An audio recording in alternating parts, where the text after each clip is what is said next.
Tonight, 5 investigates tens of thousands of dollars charged to the state for work that may have never been done. Some of it tied to a worker out on disability. But 5 investigates Kathy Curran found a surprise when she tracked him down. The State Police Marine Unit heads out into Boston Harbor with a critical homeland security mission to keep our waterways safe and secure. It's important. Certainly post 9/11, it took on even more significance. So it's crucial that the boats are up and running, ready to respond at a moment's notice.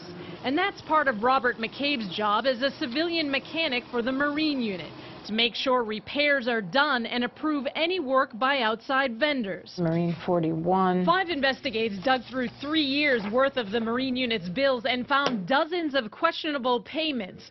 We compared invoices to the mechanics logs, which are supposed to document all of the work done on the boats, and found no evidence or documentation that more than $60,000 in repairs were made. We also found cases where a vendor billed for a repair, but mechanics logs show that same problem was fixed in-house. Charges were made for service or maintenance on boats that in fact was parts that were purchased. And because the parts account perhaps was down, it didn't have sufficient funding in there.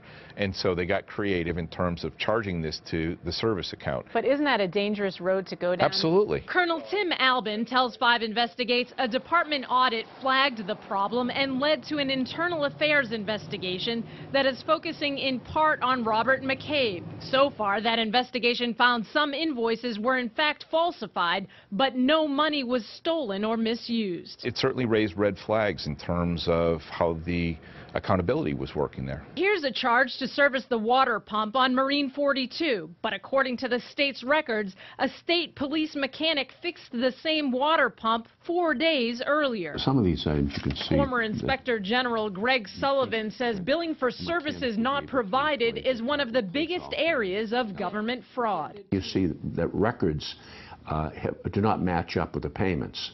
Either means bad records or there could be something else going on.